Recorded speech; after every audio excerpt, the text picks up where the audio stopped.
Eh ben, bonjour à tous et bienvenue, vous m'entendez? Ça va plus fort.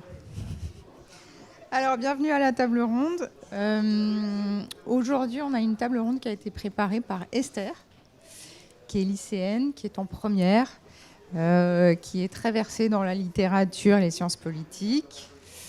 Elle nous a dit qu'elle était particulièrement intéressée par la littérature politique, historique, et assez engagée pour la défense des droits humains, avec, je crois, un projet de s'inscrire, d'être membre bientôt d'Amnesty International. Voilà. Et donc, c'est Esther qui va animer la table ronde. Et la table ronde, elle sera centrée quand même, on peut dire, autour de Gabrielle Richard, qui est sociologue du genre. Je sais plus qui je dois regarder. Parce que vous pouvez me corriger aussi. Donc sociologue du genre et qui étudie les biais par lesquels l'école inscrit et transmet dès l'entrée à l'école. Moi, c'est ce que j'ai bien vu dans votre livre. Des normes et même une normativité dans le rapport au genre, dans le rapport au sexe, et notamment dans les cours d'éducation sexuelle qui ne devraient pas, qui ne seraient pas prévus pour ça. C'est le sujet du livre L'hétéro l'école, qui est vraiment là, voilà. La table ronde va tourner beaucoup autour de ce livre. Et puis, il y a un nouveau livre qui est à paraître très bientôt, là, en octobre prochain, qui s'appelle « Faire famille autrement ». En novembre, mais... En novembre. Le 10. Voilà. Et donc, qui questionne, si j'ai bien compris, un peu la famille traditionnelle hétérosexuelle comme seul modèle reconnu, validé socialement. Voilà, et puis Gabrielle Richard écrit aussi régulièrement dans la presse sur des sujets liés à l'éducation, à la sexualité. Bon, voilà. Voilà qui résume bien mon œuvre et mon travail. Merci. Autour de la table, on a aussi Alaïs, qui est enseignante au collège et assez investie dans les questions féministes, y compris dans le rôle d'enseignante, je crois. Et de syndicaliste. Je prends dans l'ordre. On a Lina Pasquet, qui est libraire jeunesse à 1000 pages et lesbienne.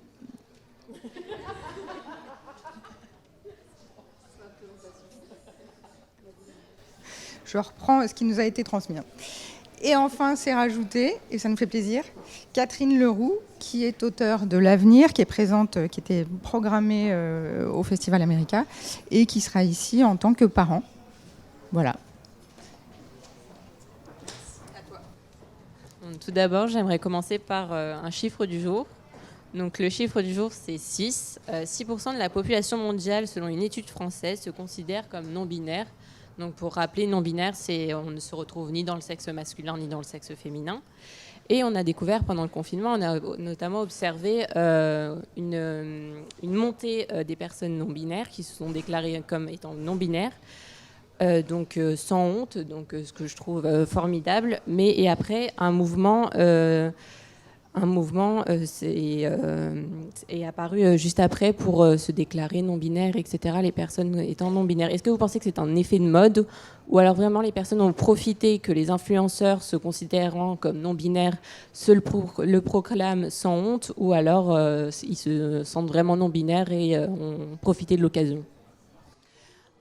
D'abord, merci pour la question. Merci au Festival America pour l'invitation, Valérie et toute l'équipe. Merci Esther pour la préparation et pour la question, parce que sans le savoir, ou peut-être en le sachant, mais peut-être pas, tu mets le doigt sur une des principales questions qui me viennent quand je fais des formations au personnel éducatif. C'est-à-dire que moi, donc on m'a présenté, je suis sociologue, je travaille depuis une quinzaine d'années sur les questions de genre et de sexualité à l'école, la manière dont l'école transmet et retransmet des normes à cet effet-là, des normes qu'on ne voit pas nécessairement comme telles si on ne prend pas un moment pour les regarder. Et on me sollicite souvent pour former des personnels éducatifs sur ces thématiques-là. Et là, depuis particulièrement 1 an, 2 ans, la question qui me vient le plus en formation, c'est cette question-là, ou enfin une version similaire de cette question-là, à savoir, est-ce que les personnels qui sont dans la classe ou la salle que je forme vont me dire, nous, sur le terrain, ce qu'on remarque, c'est qu'il y a plus maintenant de jeunes trans, de jeunes non-binaires dans nos établissements, dans nos collèges, dans nos lycées. Comment ça se fait qu'on voit ça maintenant et que moi, par exemple, en début de carrière, il y a 10 ans, il y a 5, 10 ans, 15 ans, ce n'est pas des choses que je voyais autant ou de façon aussi marquée. Donc, la question vient souvent, et c'est sûr que l'interprétation facile, c'est cette idée que, bon, il y a un peu une mode ou il y aurait une influence et que ce serait peut-être cool d'être une personne trans ou non-binaire, ce qu'on peut remettre fortement en perspective si on considère le vécu des personnes trans et non-binaires, tout ce que les données et les enquêtes nous disent à cet effet-là. Mais globalement, qu'est-ce qui est en jeu? Pourquoi on voit ce mouvement? Je pense qu'on doit interpréter, vous direz ce que vous constatez sur le terrain ou en tant que parent de personnes concernées, mais on est davantage dans un monde où il est possible maintenant davantage d'avoir les mots pour se nommer enfin, la question de la non-binarité n'est pas évidente dans la mesure où par exemple, juste un exemple connexe qui va m'aider à expliquer ce que je veux dire, c'est que quand moi je fais des entretiens avec des jeunes gays, lesbiennes, bisexuels, trans, queer, etc., très, très souvent, ces jeunes-là vont me dire moi, j'ai appris le mot qui désigne mon identité ou que j'utilise pour désigner mon orientation sexuelle, je l'ai appris tard. C'est-à-dire, récemment, j'ai interviewé une jeune lesbienne qui m'a dit, moi, j'ai appris le mot lesbienne à 17 ans. Je ne connaissais pas le mot avant, ce qui fait que c'est impossible de savoir que je suis lesbienne si le mot, c'est même pas un mot que je connais. Donc, je ne peux pas faire des recherches, je ne peux pas chercher des gens comme moi, je ne peux pas aller googler des choses pour mieux me connaître si je n'ai pas ce terme-là. Donc, on est un peu, il me semble, dans des questions similaires autour de la non-binarité et des personnes trans, où le vocabulaire, il y a une certaine démocratisation du vocabulaire et c'est plus facile, et vous voyez les guillemets, c'est pas nécessairement facile non plus, hein, mais c'est plus facile maintenant de savoir que ça existe, d'avoir les mots pour se penser et d'avoir, on a par exemple des représentations accrues, à la fois au niveau quantitatif et qualitatif, c'est-à-dire qu'on ouvre Netflix et c'est pas impossible qu'on tombe sur un ou une personnage non-binaire, trans, ou même queer de manière générale. Donc, il y a cette possibilité d'identification et d'identification positive qui existe maintenant et qui n'était pas si évidente il y a 5, il y a 10 ans, il y a 20 ans. Donc, ce n'est pas que dans l'absolu, il y a beaucoup, beaucoup plus de jeunes. C'est que ces jeunes-là sont en capacité de se nommer beaucoup plus tôt et d'avoir peut-être des demandes à l'égard de leurs parents ou du milieu scolaire à cet effet-là. Je pense que c'est important de regarder ça du bon côté, entre guillemets, parce que sinon, on est facilement sur cette idée que c'est une mode, donc il y a une contagion, il y a une propagation possible, attention, ce serait quelque chose à gérer, puis il y a une panique morale que ça peut engendrer rapidement, qui n'a pas lieu d'être dès lors qu'on positionne le sujet de la bonne façon, entre guillemets. Toi, en tant que lesbienne, qu'en penses-tu? Merci, c'est mon deuxième prénom. Non, mais quand je vous entends, parce que c'est une question que je me pose également, est-ce qu'effectivement il y a un effet de mode, etc. Et je me demande s'il n'y a pas aussi tout ce qu'il y a tout ce qui se passe ces dernières années autour des questions de genre, autour de la question de qu'est-ce qu'un homme, qu'est-ce qu'une femme, biologiquement, sociologiquement, culturellement parlant. Et moi, il y a une question que je me pose beaucoup et j'espère que ce n'est pas une question qui heurte, mais je me dis toujours, si on avait moins un système binaire, un homme c'est ça, une femme c'est ça, est-ce qu'on aurait autant de personnes transgenres qui ne se reconnaîtraient pas du coup dans ce qu'est d'être une femme, ce qu'est d'être un homme? Je ne pense pas forcément, parce que je pense que c'est plus profond, plus intime que ça. Mais je me dis que, par exemple, pour les personnes non-binaires ou gender fluid, peut-être que justement, vu qu'on interroge beaucoup ces derniers temps, c'est quoi être une femme, c'est quoi être un homme, il y a peut-être aussi beaucoup plus de gens qui se disent « Oui, effectivement, je ne me sens pas particulièrement femme. Je sais ce que c'est que d'être une femme aux yeux de la société, parce qu'on me traite comme telle, mais intérieurement, je me sens moi. Et donc, je n'ai pas forcément un genre défini. » Oui, mais ça me parle beaucoup ce que tu dis parce que, en fait, donc moi, j'ai un enfant qui, à partir de l'âge de 8 ans, a commencé à me dire qu'elle ne se sentait ni fille ni garçon. J'ai accueilli ça, mais sans, comment dire, mettre en branle quoi que ce soit, parce que je me disais, ben à 8 ans, qu'est-ce que ça veut dire? Tu sais, ça peut changer, je sais pas. Je savais pas comment interpréter ces commentaires-là. Jusqu'à, à l'aube de ses 10 ans, là, elle m'a dit, oui, écoute, je pense que je suis non-binaire. Et à chaque fois qu'on a eu la conversation de, mais qu'est-ce que ça veut dire pour toi? Pourquoi? Ce qui ressortait beaucoup, c'était moins un ressenti identitaire que, mais moi, j'ai pas envie d'être dans une catégorie. Je me sens mal dans une catégorie.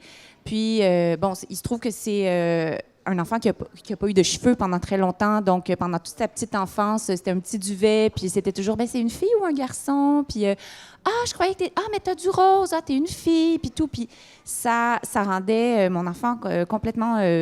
bon, là, j'ai encore du mal avec les accords. Nous, on fait les accords alternés à la maison. Alors, je vais dire fou. Puis après, je dirais dingue. Oui, c'est ça. Les mots épicènes ne me viennent pas nécessairement toujours tout de suite à la bouche. Donc, je pense que c'est ça.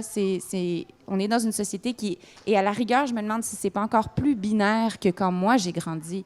Quand j'ai grandi, il n'y avait pas des Legos de filles et des Legos de garçons. Il n'y avait pas de vêtements... pour les enfants de 6 ans, il n'y avait pas de vêtements à froufrou tant que ça, ou en tout cas, ils ne rentraient pas chez nous. Donc, je m'imagine que j'ai l'impression d'avoir ressenti moins cette pression à essayer de choisir un camp que la génération que j'observe aujourd'hui.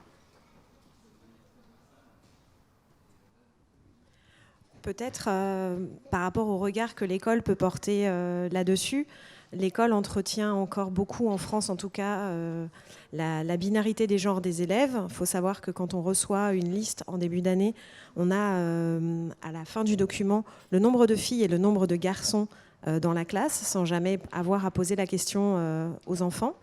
Ça va aussi dans la manière de répartir les lieux, c'est les toilettes, c'est les vestiaires, et c'est des endroits qui sont des endroits d'oppression et des endroits qu'on questionne que très très rarement, parce que ça voudrait dire par exemple dégenrer les toilettes, voire dégenrer les vestiaires, ce qui engendre un déroulé de conséquences que pour le moment une partie de l'école en France n'est pas capable de prendre en compte et de regarder en face. Il y a malgré tout un mouvement qui se lance parce que Gabrielle aura sans doute l'occasion d'en parler, mais normalement, à l'école, en France, il doit y avoir 3 séances d'éducation à la sexualité par an, dès le début de la scolarité d'un élève et tous les ans. Et je pense que si on fait un sondage dans la salle ou même sur le plateau, on n'arrive pas à ces 3 séances parce qu'elles ne sont pas inscrites dans l'emploi du temps et que dès qu'il est question de se détacher un petit peu du temps scolaire qui est extrêmement rythmé et stéréotypé, on a du mal à le faire. Et puis aussi parce que beaucoup de collègues ne sont pas formés sur ces questions, en ont peur et vont, pour revenir à la question que tu posais, envisager à l'heure actuelle qu'il y a des effets de mode et pour pouvoir... proposer le raisonnement que proposait Gabrielle tout à l'heure, par exemple, ça prend du temps et c'est un temps que l'institution ne donne pas forcément, alors que c'est la réalité de nos élèves aujourd'hui. Et on va à peu près tous et toutes avoir dans nos classes, quel que soit d'ailleurs l'âge de nos élèves, des élèves qui se définissent comme non-binaires ou qui sont en transition ou qui ont terminé une transition. Et ça, l'école ne sait pas encore l'accueillir véritablement.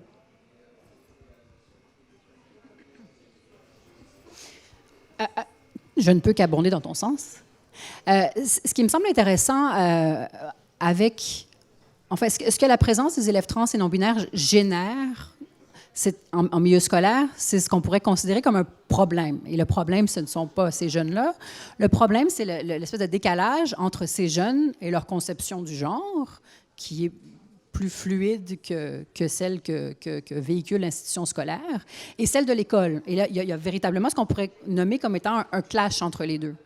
Et souvent, et c'est ce que j'ai essayé de faire dans mon livre, souvent, on a cette idée encore un peu naïve et très jolie, mais selon laquelle l'école, elle serait relativement neutre, c'est-à-dire qu'elle accueillerait autant que possible les élèves de la même façon, quelle qu'elle soit, sur le plan du genre, sur le plan racial, sur le plan de l'âge ou je ne sais trop.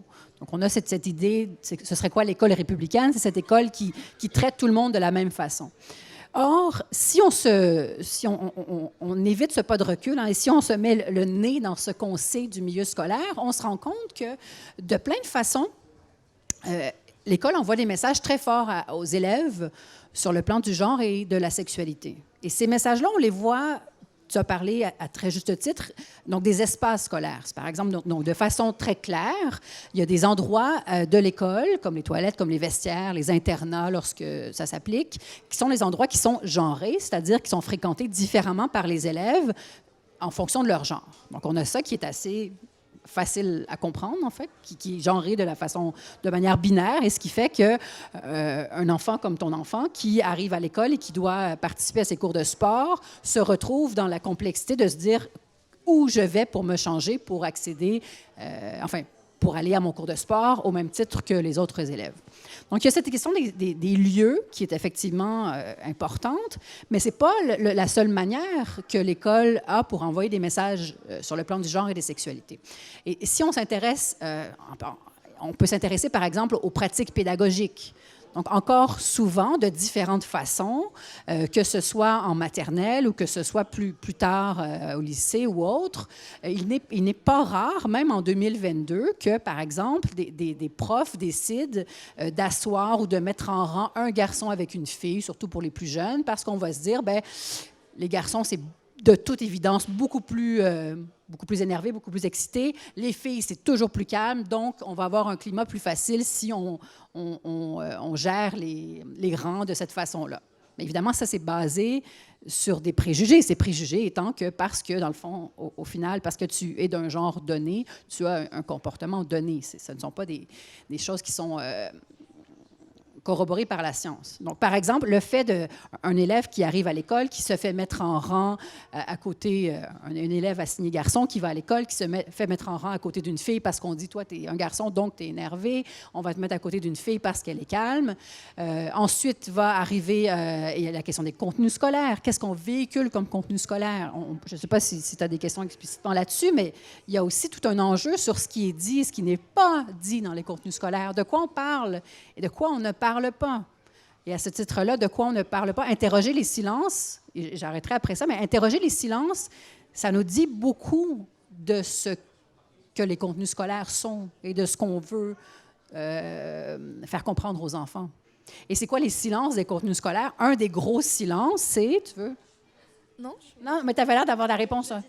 Ah, excuse-moi, je te mets sur la sellette. Un des gros silences, c'est cette question de l'homosexualité, par exemple, des personnes trans. C'est des sujets éminemment tabous. Toutes les enquêtes nous montrent que c'est dans les 3 sujets qui mettent les profs les plus mal à l'aise. Donc, les profs évitent d'en parler. Donc, ça entretient ce silence-là, et ce qui fait que la roue tourne et tout suit son cours sans être questionné. Je voulais rebondir sur la question des toilettes, en fait, parce que c'est un passage de ton livre où on raconte effectivement, et c'est une question aussi qui est assez actuelle, de faire des toilettes non genrées. Et le principal frein, c'est de dire, non, si on met des hommes dans les toilettes des femmes, enfin, s'il y a des femmes avec des hommes dans les toilettes, il y aura agression. Ce qui est déjà une façon de penser qui révèle... on dit oui, pas tous les hommes, et puis après on dit non, les toilettes, attention, il va y avoir des agressions. Et ce que tu dis dans ton livre, c'est que c'est la même chose pour, par exemple, l'éducation à la sexualité, ça va être abordé qu'au niveau du risque. C'est attention, pénis d'un vagin égale grossesse ou risque de MST, etc. etc. Donc c'est 2 questions qui, je trouve, sont toujours abordées, oui, sur la question du risque. Moi, personnellement, quand il y a 3 km de queue chez les femmes et 0 chez les hommes, je n'hésite pas une seule seconde. Voilà, Valérie aussi. Et je vais chez les hommes qui me regardent de travers. Mais au moins, je suis passée plus vite. Voilà. Alors, j'aimerais aborder... Ah, pardon. Donc, j'aimerais aborder l'éducation à l'école, mais tout d'abord, vous employez l'écriture inclusive dans votre livre. Donc je pense que c'est à peu près pour les personnes non binaires. Et donc vous aussi, vous évoquiez à l'oral que vous aviez du mal à faire, à non-genrer les adjectifs. Alors pourquoi utiliser cette écriture?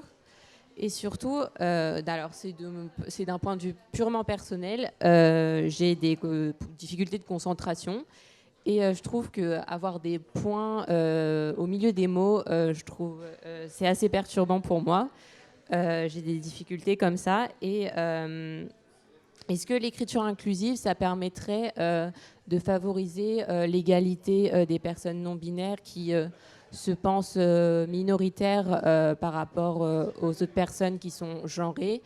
Et est-ce qu'il n'y a pas une autre solution? Ou alors, et aussi à l'oral, comment employer cette écriture? Wow. Beaucoup d'excellentes questions. Je vais m'attaquer à ça d'une certaine façon, puis vous verrez comment vous voulez compléter. La langue française, elle est éminemment genrée, c'est-à-dire que donc il y a cet enjeu toujours du langage que j'utilise. Est-ce que le langage me permet de nommer? Est-ce que le langage ne me permet pas de nommer? Et ça inclut les individus. Pour moi, dans mon livre, c'est important de ne pas, de prendre un pas de recul par rapport à cette idée que le masculin est neutre et qu'utiliser le masculin par défaut, donc de parler d'enseignants en me disant que ça, par défaut, ça regroupe aussi les enseignantes. Pour moi, ça me semblait problématique parce qu'une partie de la démarche de mon livre était de rendre visible ce qui est d'ordinaire non visible et donc d'aller dans une démarche de représentation, de visibilité. Et je ne suis pas en train de dire que c'est la façon ultime, la meilleure façon, mais je pense qu'on doit avoir on doit avoir des espaces pour questionner la manière dont le langage réitère des rapports de pouvoir. Puis c'est souvent, on a l'impression, encore une fois, que comme l'école, que la langue, elle est neutre, puis c'est comme ça le français. Mais non, mais la manière dont on parle, ce qu'on dit, ce qu'on ne dit pas, ça contribue à envoyer des messages forts sur le plan des rapports de pouvoir. Puis, dernier aspect, c'est que dans le livre, je donne beaucoup la parole à des jeunes LGBTQ que j'ai interviewés. Et une proportion importante, enfin, une proportion, peut-être pas importante, mais une proportion des jeunes que j'ai interviewés utilisent le pronom « il ». Donc, pour moi, c'est important aussi d'avoir, lorsque je parle d'une personne non-binaire, et que lorsque cette personne-là utilise le pronom « il », donc d'utiliser le bon pronom en parlant de cette personne-là. Et pourquoi ne pas... Juste une dernière question. Pourquoi ne pas utiliser, par exemple, le mot féminin / le mot masculin au lieu de mettre .e,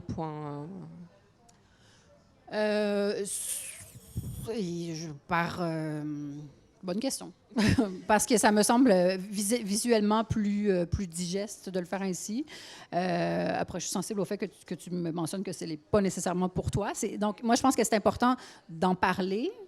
Et à partir de là, on peut voir acheminer. Dans un monde idéal, c'est sûr que j'aimerais écrire de façon aussi neutre que possible et ne pas avoir à me poser la question de est-ce que je représente quelqu'un ou est-ce que je complexifie la lecture de quelqu'un d'autre. C'est pas, je voudrais ne pas avoir à trancher là-dedans, mais il se trouve qu'en ce moment, on n'a pas beaucoup d'outils pour penser ça autrement. Si je peux me permettre de compléter cette réponse. Donc, je suis une personne de mots. Donc, quand j'ai découvert quand mon enfant m'a annoncé qu'il était non-binaire, j'ai voulu connaître les bons mots et les solutions au fait que le français est atrocement genré. Ce que j'ai compris, moi, du choix de faire, d'utiliser le point médian, par exemple, plutôt que de nommer lecteur-lectrice, par exemple, c'est qu'en fait, lecteur-lectrice, on reste dans la binarité. À moins de dire lectrice ou d'utiliser un mot composite, un mot valise. Mes recherches, puis là, je ne suis pas une experte, là, alors peut-être que quelqu'un pourra compléter avec les termes plus exacts, mais ça m'a amené à découvrir qu'en fait, il y a des linguistes queer et non-binaires qui sont en train d'essayer de créer des nouvelles terminaisons carrément pour certains adjectifs, les participes passés qui utilisent notamment le X. C'est extrême, je ne suis pas rendue à l'étape de maîtriser ça, notamment parce que je pense que cette création d'un nouveau genre neutre n'est pas achevée. C'est extrêmement difficile de s'y habituer parce que c'est un peu comme apprendre une nouvelle langue. Mais par contre, ça pourrait résoudre beaucoup de choses. Puis j'avais parlé à une linguiste aussi qui disait que le latin, en fait, avait un neutre et comme le français vient du latin, il y aurait peut-être moyen de s'inspirer des racines de la langue pour dégenrer un petit peu le français. Par rapport au pronom yel, je vais finir avec une petite tranche de vie, mais ça a été assez long de m'habituer à l'utiliser systématiquement, puis je fais encore des erreurs. Mais par contre, ça a eu un effet sur mon cerveau que je trouve extraordinaire, qui est que maintenant, parce que avec mon enfant, j'ai toujours un petit moment d'arrêt pour me rappeler, oui, c'est yel, c'est yel, c'est yel. Ça contamine, mais dans le bon sens, mes interactions avec d'autres gens. Ce qui fait que maintenant, quand je suis sur le point de nommer quelqu'un, j'ai toujours un petit moment d'arrêt. Puis, si je ne sais pas le pronom de la personne, ben, je m'arrête pour le demander. Alors que j'avais vraiment pas ce réflexe-là avant. Donc, oui, c'est vrai que ça nous oblige à nous arrêter puis à réfléchir un peu plus avant de parler, mais c'est peut-être pas une mauvaise chose. C'est intéressant sur le pronom yel. Ça a fait beaucoup débat dans l'éducation nationale. Je vais assumer ce que je dis, la langue est politique. Et à partir du moment où on ne nomme pas correctement les choses, et à partir du moment où on ne nomme pas correctement les gens, surtout, ça crée des micro-agressions. Et ce que tu dis dans la manière dont le pronom yel re-questionne le rapport aux autres, c'est quelque chose qu'on entend souvent et qui crée finalement une manière d'entendre et d'attendre pour ne pas déterminer le genre de quelqu'un à partir de son apparence physique. Parce que si on croise quelqu'un qui est non-binaire ou en transition, ce sont des micro-agressions. Ce sera peut-être la 20e fois de la journée qu'on mégenrera la personne. Et voilà, ça crée de la souffrance. Et dans le contexte scolaire, moi je suis professeure de français, et donc la question de l'écriture inclusive se pose, la question de la lisibilité du point médian pour effectivement des élèves qui peuvent avoir des soucis de concentration ou être dyslexiques se pose.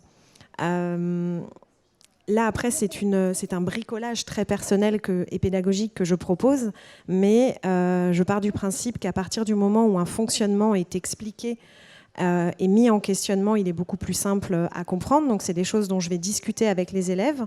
Et l'écriture inclusive ne passe pas exclusivement par le point médian. Et alors, avant, une circulaire interdisant aux enseignants d'utiliser le point médian et l'écriture inclusive, alors que la circulaire est elle-même écrite en écriture inclusive, mais on pourra y revenir. J'explique aux élèves le fonctionnement du point médian et je vais développer l'expression, et donc je vais leur donner la possibilité ou d'utiliser la version courte avec point médian ou la version longue. On prenait l'exemple tout à l'heure de lecteur et lectrice. Se pose effectivement la question de la binarité de l'expression. Lecteurice est considérée maintenant, ces extensions, comme quelque chose de militant qui, pour le moment, n'a pas sa place à l'école. Ça va peut-être bouger. Mais en tout cas, de veiller à proposer l'alternative, justement pour donner aux élèves la possibilité de choisir ce qui leur correspond le mieux, ce qui est le plus adapté à leur manière d'envisager la lecture et l'écriture. Mais le pronom yel a fait énormément de débat chez les élèves et chez les enseignants. Et peut-être que ce qui est à retenir, c'est que derrière ce pronom qui fait polémique, il y a des gens. Il y a des gens qui ont besoin de ce pronom-là pour se sentir pleinement à leur place dans la société. Et ça, c'est peut-être ce qui, au sein de l'école, a permis de faire un petit peu bouger le curseur, de vraiment assumer le côté politique de la langue, j'insiste là-dessus. Et voilà, derrière la langue, il y a des gens. Et si je puis me permettre une petite réflexion, le français est une langue vivante, jusqu'à preuve du contraire, qui évolue. Voilà. Bref, je repasse sur l'écriture inclusive parce que quand tu as dit pourquoi le livre est en écriture inclusive, je me suis dit ah bon, c'est en écriture inclusive parce que j'ai des formations professionnelles, mais je crois que j'en lis un peu beaucoup, donc je me rends même plus compte. Mais ça c'est autre chose. Mais il y a une vidéo sur YouTube, je fais une pub pour quelqu'un qui n'est pas là et que je ne connais pas personnellement, mais qui a fait toute une vidéo sur est-ce que l'écriture inclusive fonctionne, les différents types d'écriture inclusive, avec des recherches. Elle est chercheuse en neurosciences ou que sais-je, et vulgarisatrice scientifique. Donc si ça vous intéresse, elle a donné les résultats de ses études, pas encore pour les nouvelles terminaisons avec les X, etc. Mais déjà, entre le point maignant, le slash, il y a vraiment eu des études sur les cerveaux des personnes. On a utilisé les différentes formes d'écriture inclusive. Et les gens ont dit, est-ce qu'ils ont imaginé un homme, une femme, les deux, etc. Donc la chaîne s'appelle Syllabus. Bref, voilà. Pour revenir à... J'avais un autre truc qui m'était venu en tête. Oui, pour l'écriture inclusive qui dit, par exemple, lectrice, auditrice. J'ai une petite anecdote personnelle, mais je pense qu'il représente bien l'ampleur du problème. J'ai un ami, homme, cisgenre, à qui j'ai recommandé le podcast Le cœur sur la table, qu'il a beaucoup aimé. Mais sa seule réflexion a été de me dire quand même, elle abuse un peu, elle dit auditrice, et je me sens exclue. Et je lui dis, bah non, elle dit auditrice, et bienvenue dans le monde des femmes qui entendent auteurs, auditeurs, téléspectateurs et spectateurs à longueur de journée. Voilà, je trouvais que ça, malgré sa sensibilisation à la question, sa seule réflexion a été de dire je me sens exclue. Et du coup, il s'est senti exclu, mais est-ce que cette écriture va vraiment favoriser cette minorité, enfin qu'on appelle minorité, mais qui ne devrait pas être minoritaire, à s'inclure dans la société en fait, on parle beaucoup de communauté LGBT, donc qui n'inclut pas les personnes cisgenres et homosexuelles, et hétérosexuelles, excusez-moi. Et est-ce que cette communauté devrait continuer à exister si on part du principe qu'un coming out n'est pas important et qu'en fait l'amour n'a pas de visage ni de sexe? Est-ce que et que en fait c'est purement spirituel notre genre? Est-ce que ça serait important de continuer d'entretenir cette communauté et et de en fait de ne pas favoriser une minorité à une majorité qui inverserait les tendances et donc à discriminer une majorité? Je dois dire, Esther, que j'ai souvent beaucoup de questions de journalistes, mais tu es la plus... tu as des questions vraiment, vraiment très bonnes. Je pense... Donc, j'y vais au niveau de l'opinion. Donc, ce n'est pas moi en tant que sociologue, mais moi en tant que personne concernée et que militante. Je pense que ce qu'on gagne à gagner... doublement. Ce qu'on gagne au contact des réflexions des communautés queer, parce que c'est ce qui est en jeu ici, c'est que notamment le YEL est issu initialement des milieux militants queer et maintenant devient un peu plus grand public, un peu plus connu à grande échelle. Ce que ça permet de faire minimalement, puis je pense que tu l'as super bien dit tout à l'heure quand tu disais à quel point ça avait généré chez toi une prise de conscience. Je ne connais pas personnellement, je ne sais pas dans quel monde tu évolues, mais c'est cette idée que pour les personnes qui sont cisgenres, les personnes qui sont hétérosexuelles, qui sont entourées de personnes qui leur ressemblent et qui ne sont pas nécessairement en contact avec des personnes queer de manière régulière, effectivement, la langue, telle qu'on l'a toujours parlée, ne leur semble probablement pas problématique. C'est-à-dire que dans leur monde, il y a des filles et des femmes qui utilisent le pronom « elle », il y a des hommes et des garçons qui utilisent « il », et puis on est un ou l'autre, et puis c'est relativement cohérent et facile. Ce que les réflexions queer permettent en termes d'eau au moulin, hein, c'est cette idée de à quel point cette binarité dont on a parlé tout à l'heure, elle pose problème à plein de monde, au-delà des communautés queer. Elle pose problème à des gens. Pourquoi? Et je pense qu'il y a une bonne façon de réfléchir à ça, c'est inspiré d'un livre qui s'appelle « Sortir de l'hétérosexualité » de Juliette Drouhard. Et dans ce livre-là, Juliette Drouhard dit, je paraphrase complètement, mais c'est simplement cette idée que s'il y avait un extraterrestre qui venait ici avec nous cet après-midi, et qui me demandait « Ah, Gabrielle, toi, tu es sociologue du genre, explique-moi comment le genre fonctionne sur la Terre. » Et là, je lui expliquerais ceci. Tu sais, extraterrestre, nous, quand les bébés naissent, ils ont des choses différentes entre les jambes. Hein, et en fonction de ce que les bébés ont entre les jambes, on leur parle différemment. dans la vie. Donc, on va référer à ces personnes-là différemment. Donc, si les bébés ont un pénis, on va dire « il ». Si les bébés ont une vulve, on va dire « elle ». Mais pas seulement ça, ça va beaucoup déterminer aussi beaucoup de choses de leur vie. C'est-à-dire que si le bébé, on considère que c'est une fille, on va l'appeler « elle » et on va jouer un peu différemment. On va lui proposer des jeux et des jouets différents. On va être plutôt dans la tendresse et le soin avec ce bébé-là. On va lui proposer des activités de loisirs spécifiques. On va présumer que cet enfant-là est meilleur à l'école parce que c'est plus facile, parce que cet enfant-là est plus posé. On va présumer que cet enfant-là, plus tard, va grandir et va être attiré par les gens qui ont d'autres choses entre les jambes. Enfin, vous comprenez un peu le côté, j'exagère et je ridiculise un peu, hein, à des fins de démonstration, juste pour montrer qu'à quel point ces cases bien rigides dans lesquelles on se fait mettre à partir de notre naissance, et même des fois avant notre naissance, elles sont binaires et nous laissent entendre que notre destin est tracé pour nous en fonction du sexe qui nous est assigné à la naissance. Et ça, c'est un problème que tous les gens que moi je connais, qu'ils ou elles soient queer ou non, vivent de différentes façons. C'est-à-dire cette idée que, on s'attend de moi parce que je suis une fille, on s'attend à ce que j'ai envie de me maquiller. J'ai pas envie de me maquiller, mais je dois toujours négocier avec ça. On s'attend, moi, parce que je suis une femme, que j'ai un désir de devenir mère. J'ai pas envie de devenir mère. Pourquoi je sens autant de pression à cet égard-là dans ma vie de la part de mes parents et des gens qui m'entourent? Donc ce sont des sujets qui, à mon avis, concernent tout le monde et que tout le monde gagnerait à certains égards. Là, on parle du langage et c'est super spécifique, hein, mais à certains égards, tout le monde gagnerait à s'aménager des marges de manœuvre autour de ces catégories de genre qui sont des carcans beaucoup trop serrés pour l'ensemble des gens, je pense. Est-ce que Catherine t'avait levé la main ou fait signe, non? À tes souhaits.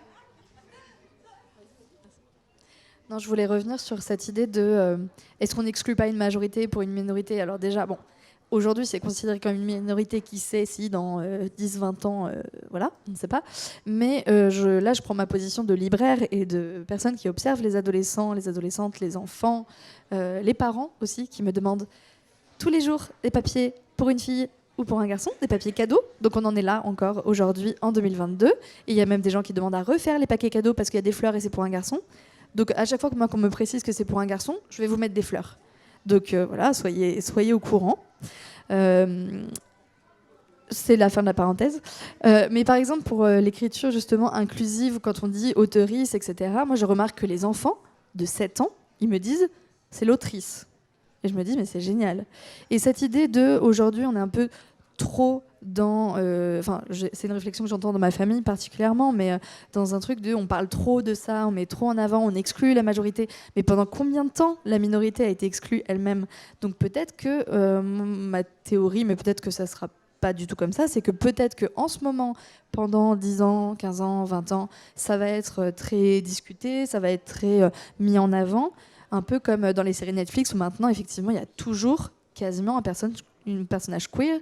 Ce que ma grand-mère m'a d'ailleurs dit, on ne peut plus allumer la télé sans qu'il y ait un personnage queer. Et j'ai dit, oui, mais moi, je ne peux pas allumer la télé sans qu'il y ait un personnage hétéro. Et elle n'a pas trop aimé.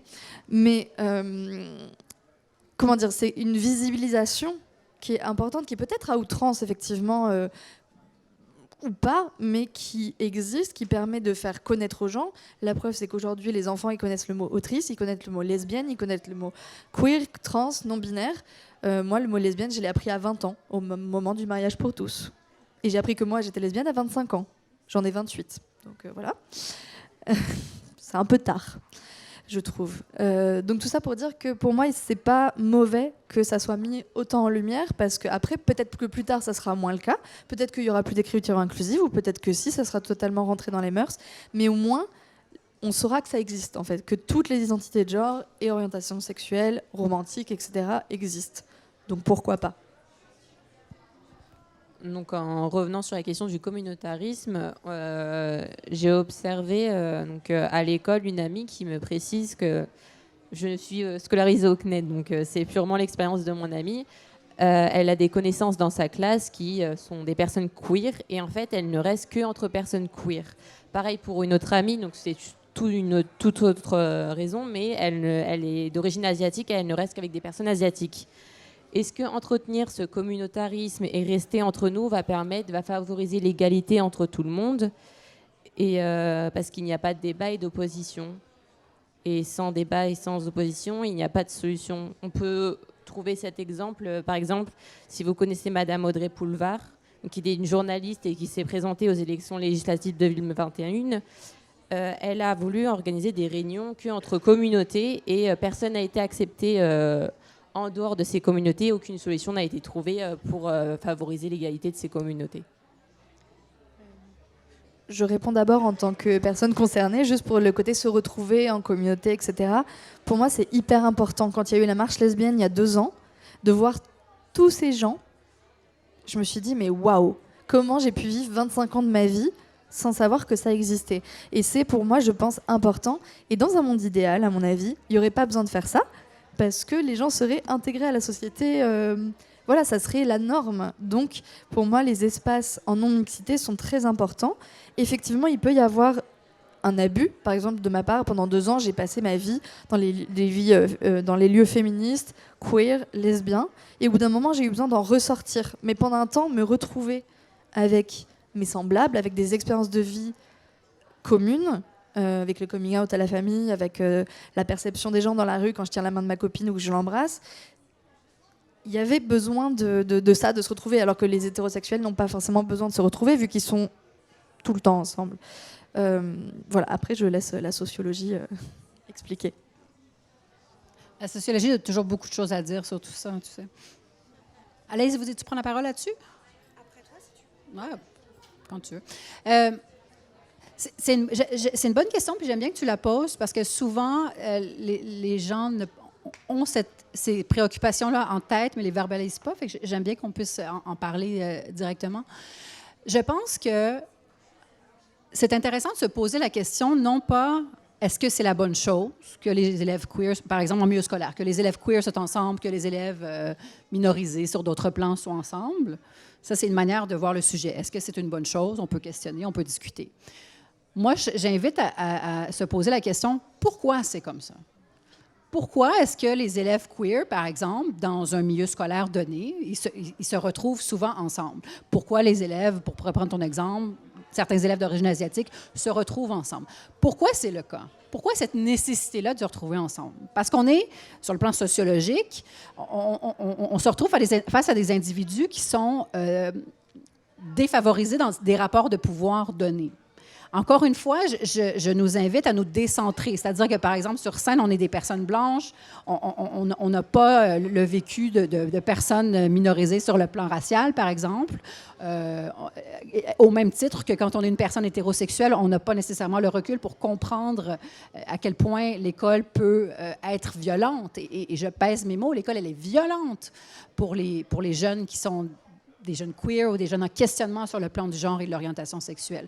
À ce titre-là, il n'est pas étonnant qu'il y ait des regroupements d'élèves qui vont partager des solidarités, qui vont partager souvent des stratégies pour cheminer au sein de l'école pour éviter autant que possible des violences. Parce que, par exemple, un exemple très, très concret pour répondre à ta bonne question, c'est que quand moi, j'interviewe des jeunes queer qui me parlent de leur vécu à l'école, qui vont me dire, ben moi, je leur demande, par exemple, avec qui tu te tiens à la cantine, avec qui tu parles dans les couloirs, etc. Puis effectivement, souvent, dans leur groupe d'amis, ce sont d'autres personnes queer ou d'autres personnes qui vivent à différents degrés des situations de rejet à l'école. Et souvent, ces élèves-là que j'interviewe vont me dire, ben, on parle, par exemple, OK, on peut parler de plein de trucs, on parle de séries, on est des jeunes et on parle des choses qui nous concernent, mais on peut souvent aussi parler du fait que, évite tel endroit de l'école. Ici, c'est un endroit, par exemple, où il n'y a pas de surveillance des adultes et où il peut y avoir plus de violence. Tel prof, il va y avoir des partages d'informations sur, par exemple, tel prof a verbalisé telle chose, donc en cas de besoin, ce prof-là ou cette prof-là pourrait être une personne alliée. Donc, il y a aussi un partage d'informations visant de manière, visant à favoriser le meilleur vécu scolaire de tout le monde. Est-ce que dans un monde idéal, j'abonde dans ton sens, est-ce que dans un monde idéal, on souhaite que tout le monde se mélange? Bien sûr, tout à fait. Mais je pense qu'on ne peut pas que le souhaiter en cherchant à mettre un terme à ces regroupements par communauté. Je pense qu'il faut questionner la raison pour laquelle ces regroupements ont lieu, puis mettre un terme à ce qui les génère en premier lieu. Merci. Pour ma part, tes 2 dernières questions sur notamment la place que tient la communauté, moi, ce que j'y vois, c'est la différence entre l'inclusion et la tolérance. Et c'est que on a pendant un certain moment éduqué nos élèves à la tolérance, à accueillir ce qui était différent, mais en insistant sur le fait qu'ils sont différents et les pauvres, il faut quand même être gentil avec eux, ils sont quand même pas comme nous. Et la réponse que ça peut être pour ces jeunes qui sont en minorité et qui donc sont en un sens discriminés, on les accueille, mais on les laisse dans un coin quand même. Alors que l'inclusion, ce serait, a priori, en tout cas pour le moment, on est beaucoup à envisager le fait que ce soit la solution la plus adaptée pour accueillir tout le monde dans sa différence, en prenant en compte sa différence. Et l'école, là-dessus, n'est pas encore tout à fait prête à faire la différence entre tolérance et inclusion. Vous allez dans une salle des personnels et vous demandez à des enseignants de faire la différence entre les deux. Beaucoup vont dire que c'est similaire et que, après tout, ils n'ont qu'à s'adapter. Et le système scolaire est fait de telle sorte en France qu'on va brasser un nombre d'élèves considérable. Moi, je suis enseignante dans un établissement où il y a 856 élèves. Et on va s'adresser à la majorité et on va considérer que les autres, après tout, n'ont qu'à s'adapter. Ça en concerne 1 ou 2 par classe, donc pas de chance. Et le problème, c'est que quand on va être marginalisé dans sa classe parce que queer, la seule réponse, c'est de la survie. C'est d'aller vers ses semblables parce que l'école marque ces différences-là.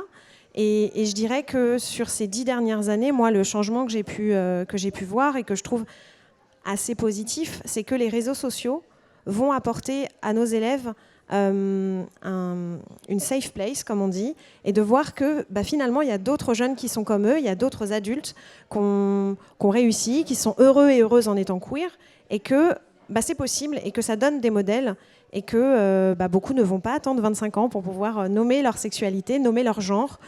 Beaucoup déjà sont à avoir compris, contrairement à certains adultes, que le genre c'est un spectre, et que c'est un spectre mouvant dont on connaît les 2 extrémités, on les connaît bien, elles sont archétypales la plupart du temps, mais vraiment cette nouvelle génération a compris ça, essaye de le montrer aux adultes, mais l'école, en tout cas en France en grande majorité, n'est pas capable d'accueillir ce mouvement, parce que tout est figé pour correspondre à l'idée qu'on se fait d'une majorité, et donc la réponse qui peut être, oui, en un sens, le repli sur soi, à appartenir à une communauté, c'est aussi pour certains un passage, c'est la manière dont toi tu l'as envisagé, et pour certains, à un moment, en tout cas pour certains de mes élèves, c'est un moment de survie.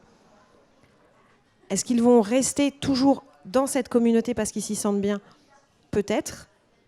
En tout cas, moi, en tant qu'adulte extérieur à ça, j'y vois une respiration dans leur construction, et c'est des moments qui sont aussi pour eux inspirants et émancipateurs.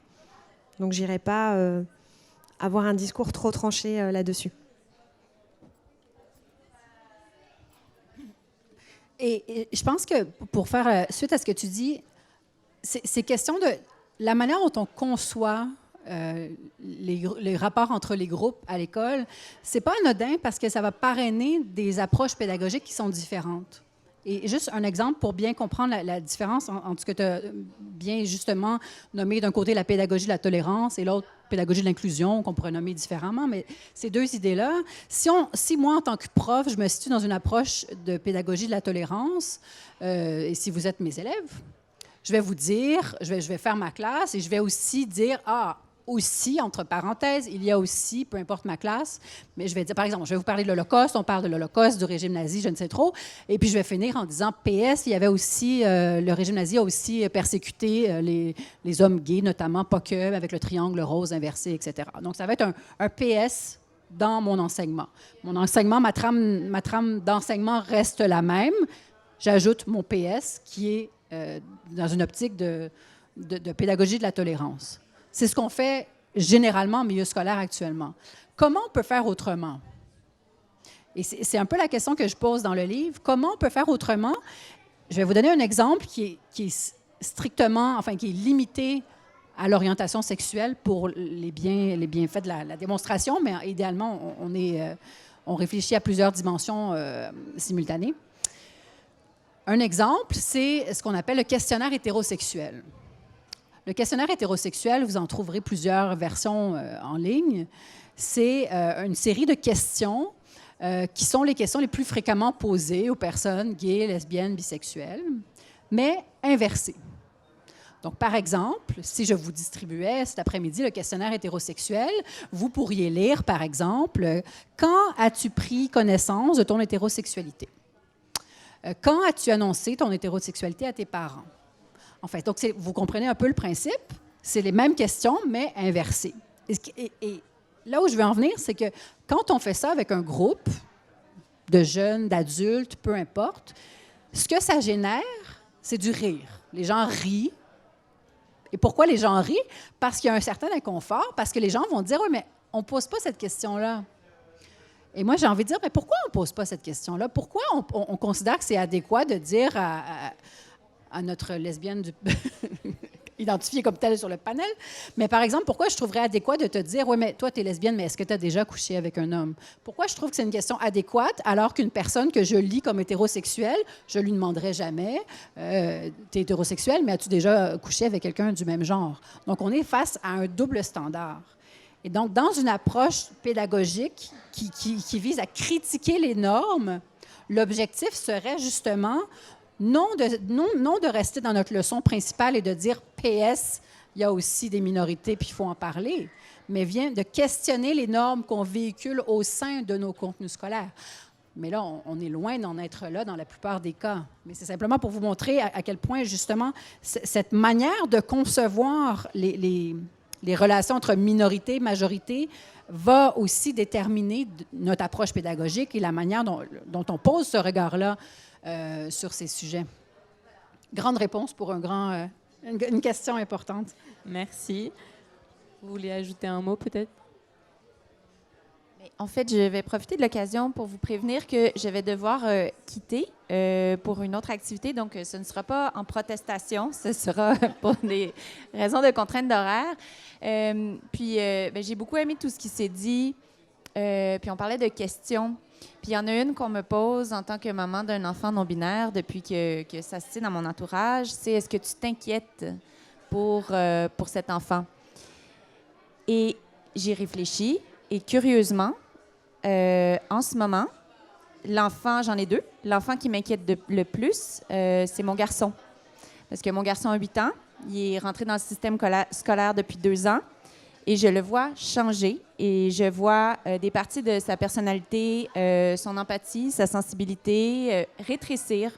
Je sens qu'il est en train d'être dompté par le système non-binaire et ça me fend le cœur. Et à côté de ça, j'ai un enfant qui s'épanouit, qui est pleinement lui-même, qui embrasse les côtés de sa personnalité qui sont plus féminins, qui sont plus masculins, tout se marie. Et qui n'est pas en train d'essayer de se conformer à une norme hyper rigide, je ne m'inquiète pas pour cet enfant. Je suis très, très heureuse pour cet enfant. C'est l'enfant standard qui m'inquiète. Voilà. Je voulais que vous parliez toutes les deux, puisque vous êtes québécoise et qu'Alaïs, elle est enseignante en France. Est-ce que justement au Québec... Est-ce que c'est abordé différemment? Est-ce que c'est plus ouvert? Est-ce qu'il y a plus justement Enfin, je veux dire, comment ça se passe par rapport à l'éducation, par rapport à la non-binarité au Québec? Si c'est plus ouvert qu'en France, plus... Voilà. Je pense que tu es peut-être mieux habilité que moi à répondre parce que tu peux comparer avec la France, ce qui n'est pas mon cas. Moi, le point de comparaison que j'ai, c'est les générations. Donc, mon enfant a annoncé, pendant que j'étais dans la pièce d'à côté, j'entendais à ses amis proches qu'elle était non-binaire et la réaction est allée de « Ah, c'est cool, là, genre, qu'est-ce que c'est ça? Ah, OK. » Genre, presque de l'indifférence, là. Ça ne fait aucun changement dans ma perception de toi. Tandis que, on va dire, avec les grands-parents et même des gens de mon âge, ça a été un processus un peu plus compliqué. Mais qui finit par se résoudre, là, mais plus long. Donc, par contre, avec la France, je n'ai aucune idée. Alors, je te cède la parole et je vais bientôt m'éclipser. Merci. C'est une question complexe. C'est une question qu'on me pose souvent parce que je pense qu'à certains égards, en France, on va beaucoup idéaliser ce qui se passe au Québec, puis on se dit au Québec sont beaucoup à l'avant-garde sur ces thématiques-là. Et à certains égards, on l'est. Par exemple, sur le plan juridique, l'adoption, la PMA, etc., c'est des choses qui sont scellées depuis une vingtaine d'années. Donc, alors que c'est des questions tout à fait vives encore en France. Je pense que les problèmes ou les enjeux se situent à des endroits différents en France d'au Québec. Enfin, autant que je puisse me prononcer sur le Québec, parce que ça fait quand même longtemps que je suis partie. Mais par exemple, la question de la lutte à l'homophobie, à la transphobie à l'école n'est pas un enjeu dans la mesure où c'est possible, et il y a des associations, les organismes qui le font, c'est possible d'aller cogner à la porte d'une école, enfin c'est métaphorique, hein, d'aller cogner à la porte d'une école et de dire il faudrait intervenir pour lutter contre l'homophobie. C'est quelque chose qui se fait depuis une vingtaine d'années. Ça fait partie de ce qui est attendu. C'est pas contesté. On n'en est pas là dans bien des établissements en France. Il y a des efforts qui sont mis en place. Il y a des académies qui sont très actives sur ces thématiques-là. Il y a des observatoires de lutte contre les LGBT-phobies qui sont plus ou moins actifs en fonction des régions. Donc, il y a depuis j'ai envie de dire 3-4 ans, une légitimité qui est accordée à ces sujets-là qu'on n'avait pas nécessairement auparavant. Pour autant, on n'est pas dans la même... On est beaucoup dans la question de l'égalité filles-garçons. Donc moi, si je veux rentrer pour intervenir dans un milieu scolaire, je vais dire toc, toc, toc. Je vais parler d'égalité filles-garçons et là, je vais un peu déconstruire la binarité, puis on va partir de là. Fait que je pense que la porte d'entrée, elle est différente, mais je pense que globalement, les réticences existent de part et d'autre, sont relativement semblables. Les discours anti-trans, on peut les entendre aussi au Québec et pas qu'en France. Enfin, je pense qu'il y a beaucoup de similitudes aussi, globalement, puis j'abonde dans ton sens. Je pense que la différence principale, elle est plutôt générationnelle que culturelle ou géographique. Merci.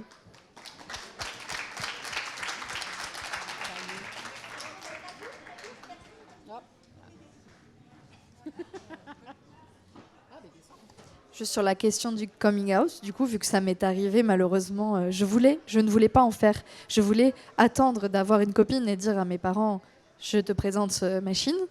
Le fait est que j'ai été par différentes circonstances obligée de le faire.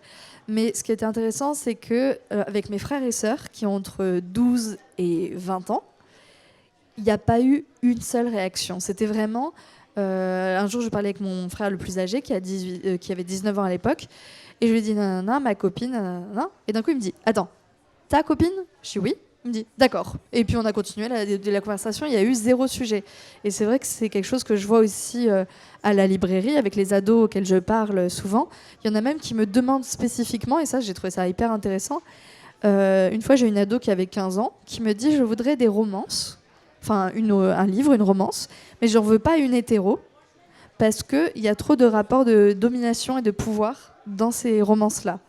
Et c'est un peu mon cheval de bataille aussi, c'est que j'essaye d'avoir un rayon romance, mais un rayon romance où les relations ne sont pas abusives entre le garçon et la fille, et ce qui est un peu compliqué. Et c'était vraiment très intéressant qu'elle me demande ça, elle-même en tant qu'hétérosexuelle, mais elle m'a dit j'en ai marre en fait de lire toujours les mêmes romans où l'homme est sombre et il va pas bien, il rejette la fille, et en fait c'est parce qu'il l'aime, mais il a des blessures et tout ça. Et on a beau rigoler, c'est encore majoritairement le cas. Quand on me demande encore aujourd'hui les Twilight, je me dis mais moi quand j'étais petite, effectivement je les ai bien aimés, mais si je les relisais aujourd'hui, je pense que je m'inquiéterais beaucoup. Voilà, c'était la parenthèse sur la librairie. Du coup, évidemment, vous trouvez quand même des romances hétérosexuelles dans mon rayon. Je ne suis pas intolérante. Juste un petit mot encore sur l'école, parce que je crois que tu as d'autres questions. Moi, ce que je remarque, c'est plutôt le décrochage entre, effectivement, ce que tu décris en librairie, on le voit dans la salle de classe ou dans la cour de récréation, c'est que c'est un vocabulaire que les élèves maîtrisent bien mieux qu'un certain nombre d'adultes. C'est un imaginaire et c'est des références que la nouvelle génération a de façon assez facile, alors que du point de vue institutionnel, on va avoir des circulaires, qui, je vais essayer de ne pas énerver Gabriel, mais qui sont censés s'appuyer sur le travail d'associations qui ont été bénévoles, qui se sont investis. Et lorsque les circulaires sortent, je parle de celle qui est sortie il y a 1 an, sur l'accueil des élèves trans en milieu scolaire, le travail des associations a été, on va dire, toiletté et est complètement décroché de la réalité que connaît le milieu associatif, de la réalité que connaissent nos élèves. Et l'école est encore à 1 voire 2 wagons de retard sur ce qu'on vit en établissement et sur ce que vivent les élèves dans leur milieu familial. Donc il y a, au bout d'un moment, une certaine schizophrénie qui va s'installer quand on va être face à nos élèves et on va être aussi un peu voire beaucoup militante à côté. C'est ce décrochage-là dans l'éducation nationale en France qui, une fois encore, crée des micro-violences pour nos élèves, parfois aussi pour les collègues. On attend toujours une circulaire sur l'accueil des personnels trans dans l'éducation nationale. On parlait de silence tout à l'heure. C'est comme si ça n'existait pas dans l'éducation nationale. Et donc voilà, moi c'est vraiment ce décrochage-là entre une génération, j'ai envie de dire émergente, qui qui maîtrise un certain nombre de terminologies et de visions du monde, et une institution qui est encore très genrée, conservatrice et au mieux engluée dans la tolérance. J'ai une question pour toi. Donc, en tant que lesbienne, est-ce que tu trouvais ça important de faire un coming out auprès de ta famille ou auprès de tes proches? Alors, de mon point de vue, si je ramène quelqu'un à la maison, quel que soit son genre, je ne ferai pas mon coming out. Ça sera la personne que j'aime, tant pis pour mes parents. Est-ce que pour toi, c'était vraiment important de mettre un mot, en quelque sorte, sur ta sexualité et de le dire à tes proches? Oui, alors je vais partir plutôt sur mes grands-parents parce que curieusement c'est chez eux que j'ai ressenti vraiment le plus.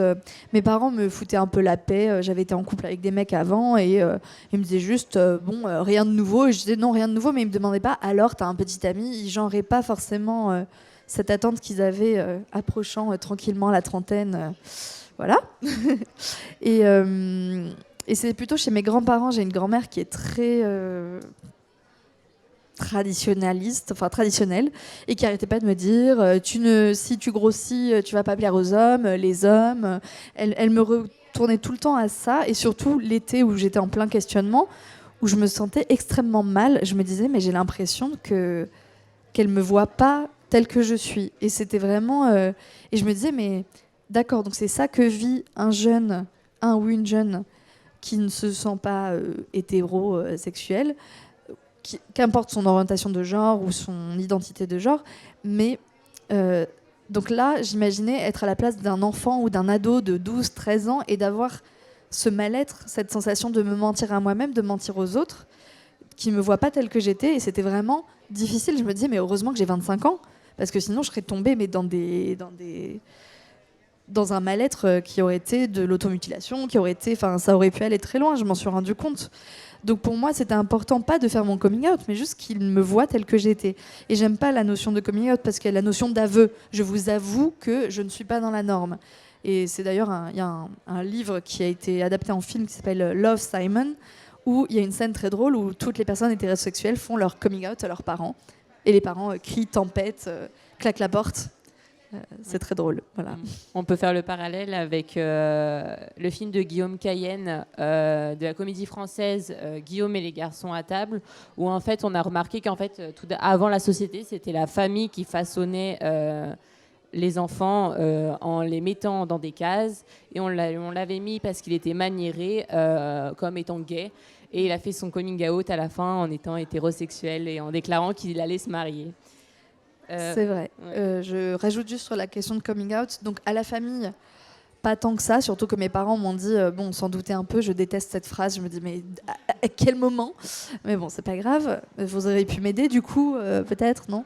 Mais par exemple, dans le cadre du travail, ou même quand on rencontre des nouvelles personnes, on fait tout le temps des micro-coming out, parce qu'on dit ma copine, mon amoureuse. Et moi, je tiens à le faire, pas parce que je tiens à militer en disant je suis lesbienne, etc. Mais je tiens, j'ai envie de parler de ma copine, j'ai envie de mentionner quelque chose qu'elle m'a dit, j'ai envie de dire que je lui ai passé un livre et qu'elle l'a beaucoup aimé. Je vais pas dire mon ami, enfin, j'ai pas envie de devoir me surveiller tout le temps. Donc oui, je fais tout le temps Et là, par exemple, j'en fais un, peut-être qu'il y a des clients qui sont là, qui vont dire « Ah là là, la libraire de 1000 pages, elle est lesbienne, ou là là, attention, j'en sais rien ».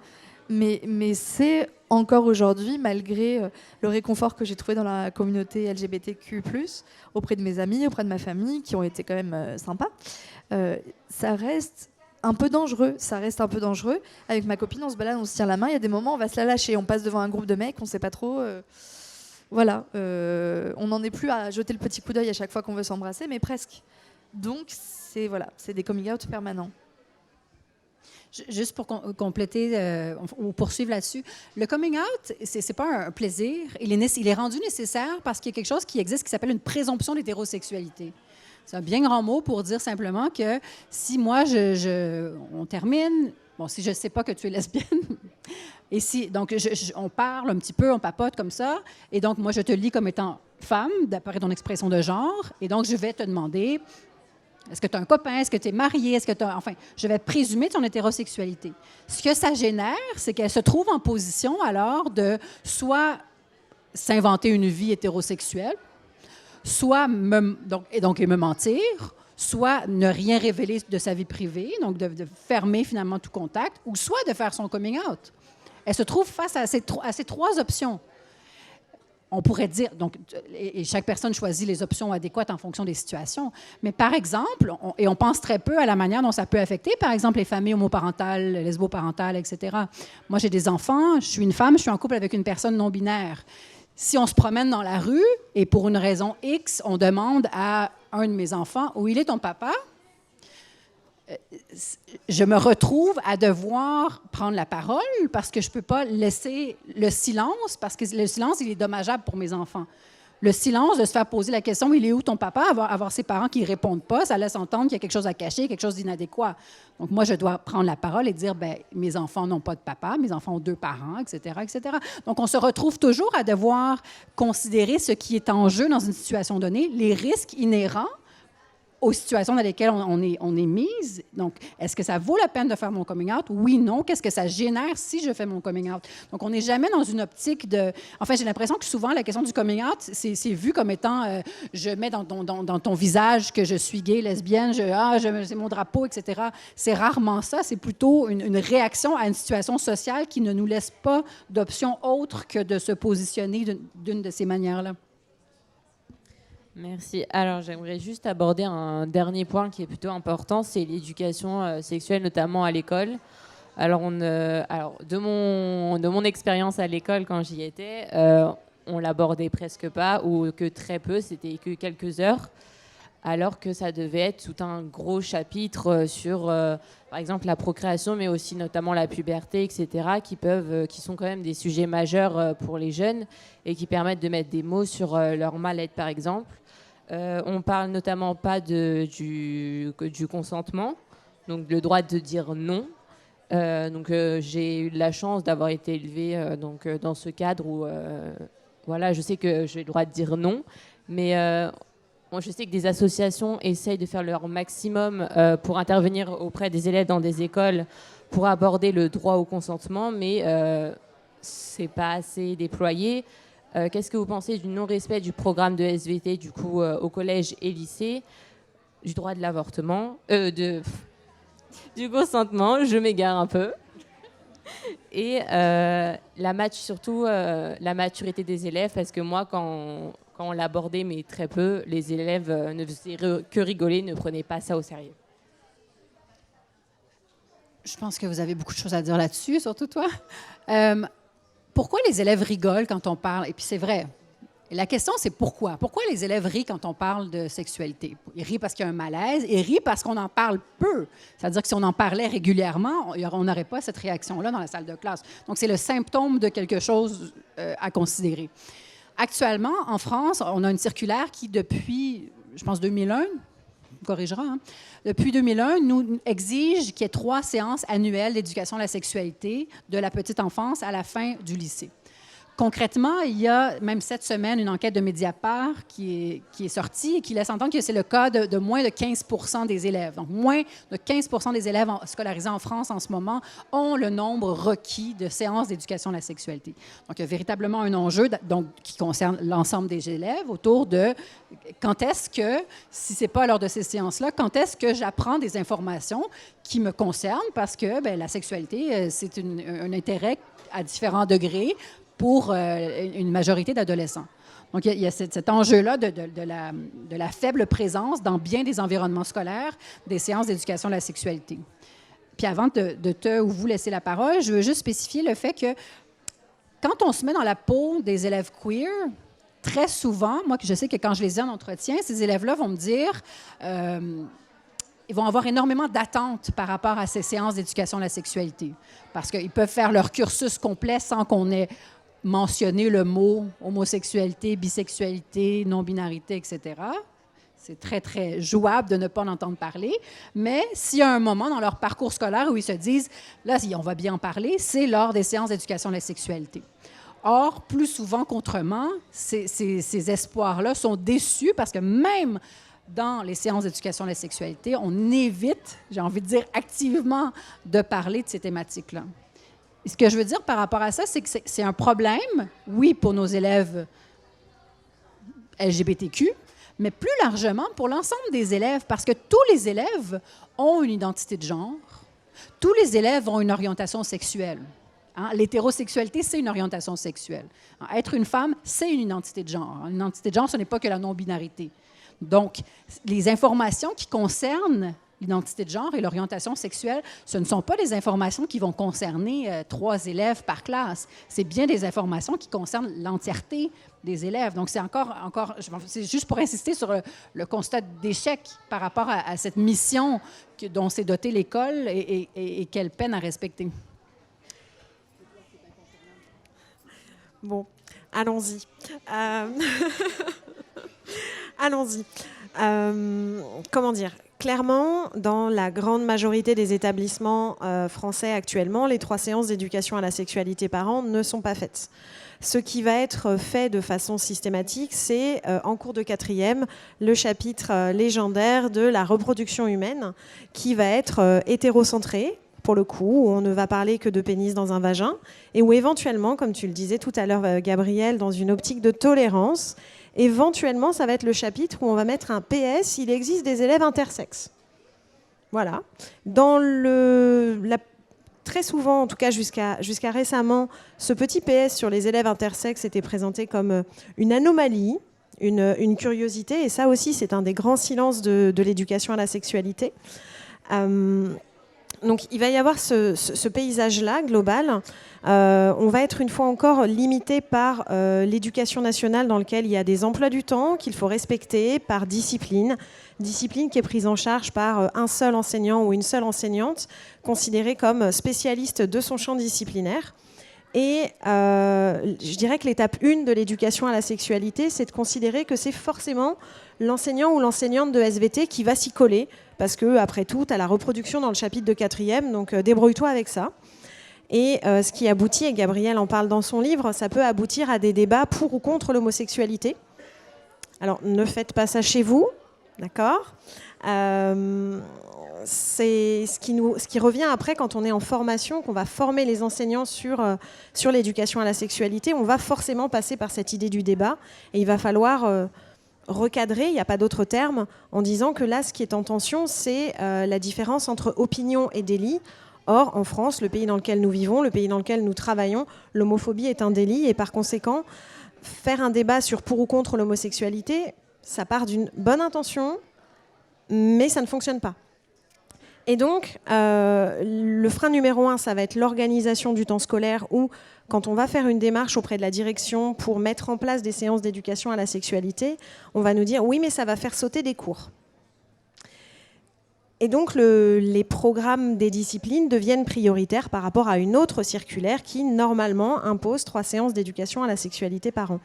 Et c'est ce qu'on disait plus tôt dans la rencontre, c'est que du fait de manquer de temps pour mettre en place ces 3 séances d'éducation à la sexualité, la plupart du temps, on va aller dans l'urgence, se réfugier dans les risques et se dire qu'il faut absolument qu'on parle de consentement, bien sûr, des MST et des IST, et puis toute la question plaisir, désir, émancipation, clitoris, ça va passer, on n'a pas le temps. Et finalement, en tout cas dans l'Académie de Créteil, puisque c'est la seule que je connais en tout cas sur cette question-là, il y a un groupe de formateurs et de formatrices, il y a un groupe d'enseignants et d'enseignantes engagés dans l'éducation à la sexualité, et pour le coup, c'est vraiment une démarche militante. C'est vraiment un combat de tous les instants avec les équipes de direction de faire comprendre que on ne va pas faire de la propagande, on va faire de la prévention, de l'information, et que c'est fondamental parce qu'il est prouvé par des sociologues, par des études statistiques, que la famille est le premier cercle d'oppression et que dans la plupart des familles, on ne parle pas de sexualité. On va au mieux parler de contraception, mais moi, il y a quelques années, la notion de consentement, quand j'étais à l'école, au collège, au lycée, je ne connaissais pas ce mot. Aujourd'hui, quand je m'adresse à mes élèves, le mot, il est connu. Et donc, il y a déjà cette étape-là. Merci les réseaux sociaux pour ça, parce que il y a tout un tas de réseaux militants qui permettent aux élèves de se former sur ces questions-là.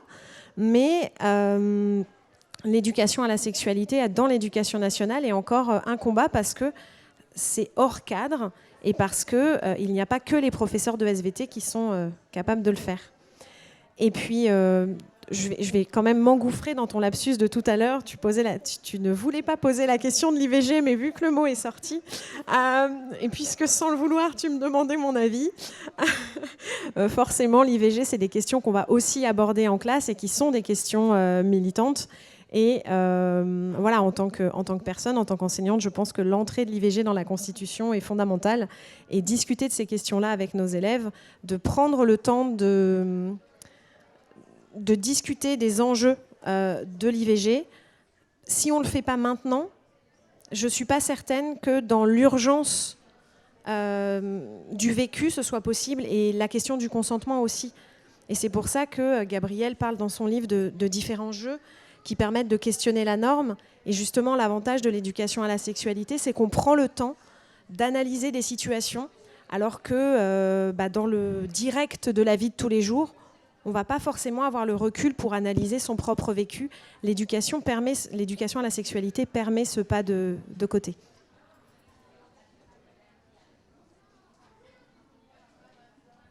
J'ai rien à dire parce que quand j'étais au collège-lycée, je me considérais comme hétérosexuelle.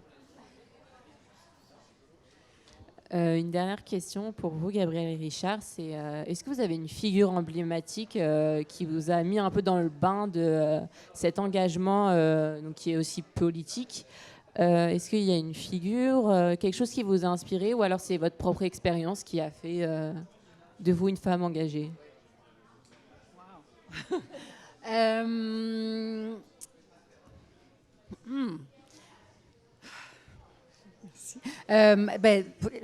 Je pense qu'il y a deux choses. Évidemment, je pense que, et c'est d'autant plus pertinent de le dire dans un festival comme celui-ci, je pense que tout le monde écrit un peu le livre qu'on aurait eu besoin de lire à un certain âge.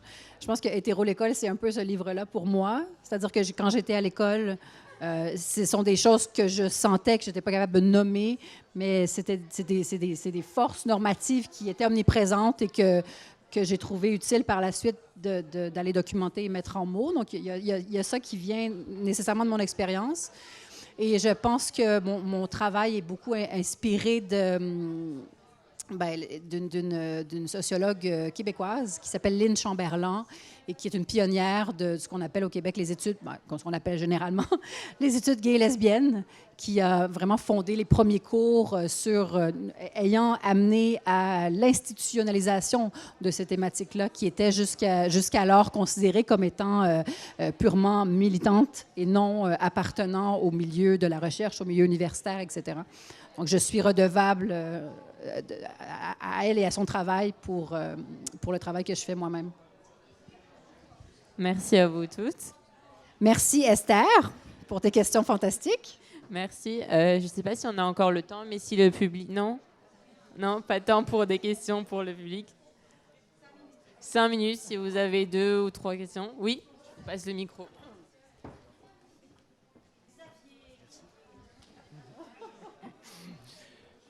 discussion très intéressante et vous avez soulevé à plusieurs reprises l'énorme rôle important et le poids des normes imposées par la société. Et à aucun moment, vous n'avez évoqué le poids que pourraient avoir les différentes religions au niveau de la sexualité. Merci pour la question. Effectivement, le pari d'Hétéro-l'École, c'était effectivement de se pencher dans le milieu scolaire en faisant abstraction d'autres, parce qu'effectivement, je peux pas, dans l'absolu, je ne pourrais pas me dire qu'il n'y a que l'école qui joue. Il y a les représentations médiatiques, il y a effectivement les religions, les pratiques religieuses, il y a la famille, il y a les conceptions du genre qui peuvent évoluer de façon, sur le plan culturel, avec les années, etc. Donc, ce sont tous des facteurs qui sont à considérer dans une analyse rigoureuse de la chose. Dans le livre, ce que je voulais faire, c'était une plongée en profondeur dans le monde scolaire. Donc, ma démarche n'était pas exhaustive dans ce sens-là, mais vraiment d'aller documenter les différents mécanismes qui sont à l'œuvre à l'école. Mais vous avez tout à fait raison.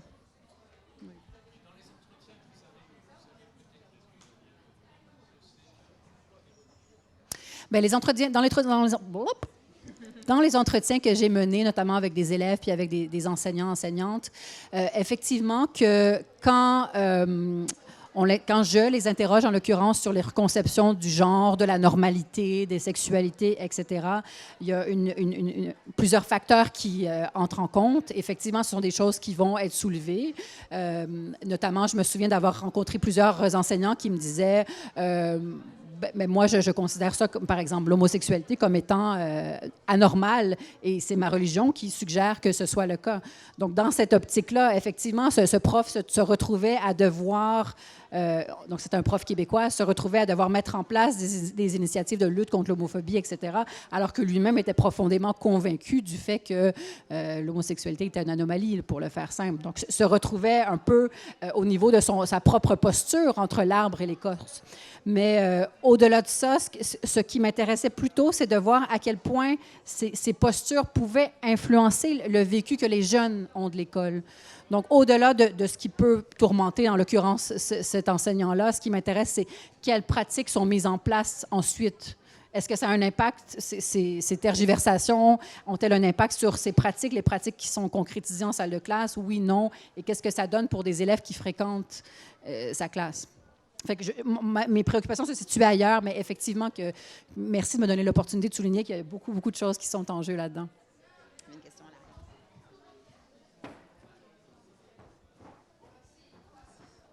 Merci beaucoup pour la discussion qui était hyper riche. Vous avez beaucoup parlé d'école, c'était le sujet. On a un peu parlé de la famille aussi. En tant que parent, je considère que je suis à l'intersection des deux mondes, c'est-à-dire que je considère que je fais partie de la communauté non pas enseignante, mais éducative. Et j'apprends avec stupéfaction, mes enfants ne sont pas encore au collège, qu'il y a donc des choses, des savoirs dont la transmission est obligatoire et la transmission se fait très peu. Quel rôle, nous, est-ce qu'on peut jouer? Est-ce que vous avez des exemples, peut-être, de parents qui se sont mobilisés et qui ont réussi à faire à l'école ce qu'elle est censée faire sur ces questions-là quand il y a des manquements? Est-ce que nous, on peut jouer un rôle au-delà de notre rôle de parents, je veux dire à la maison? Est-ce qu'on peut jouer un rôle auprès de l'école, aux côtés de l'école, pour faire en sorte que ces questions-là soient traitées et idéalement bien traitées? Merci. Je vous remercie pour votre question. Je vais essayer de répondre. Évidemment, en tant qu'enseignante et enseignant, on va considérer que le rôle des parents est complémentaire, bien sûr. Sur les questions d'éducation à la sexualité, ça touche à l'intime, ça touche à l'identité. Et donc, on peut, nous, parfois, enseignants et enseignantes, avoir à accueillir la méfiance des parents. Méfiance qui, il n'est pas question de se dire si elle est légitime ou pas, de toute façon elle peut être là, donc accueillons-la et discutons-en. Nous, ce dont on se rend compte quand on fait de la formation en éducation à la sexualité ou quand on intervient auprès des élèves, c'est de constater à quel point nommer les choses telles qu'elles sont est déjà un service immense qu'on va rendre aux enfants et aux adultes qui sont en construction avec ces enfants-là. Je vais reprendre un exemple très simple, c'est qu'on va nommer toutes les parties du corps telles qu'elles sont. Ceci est un genou, ceci est un coude. Par contre, dès qu'il va être question de nommer l'appareil génital d'un enfant, on va passer par de la métaphore et on va avoir un zizi, une zézette, parce que il va être compliqué pour un certain nombre de parents de parler de pénis et de vulve.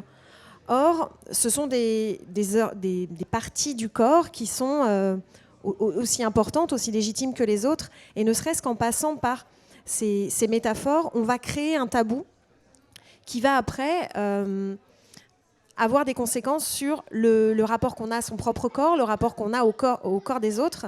Et on se rend compte que c'est beaucoup plus difficile pour les enfants, pour les ados, de poser des questions quand ils n'ont pas appris, à la maison, à l'école aussi, à nommer les choses telles qu'elles sont. Et donc on va créer cette première strate de tabous et d'interdits.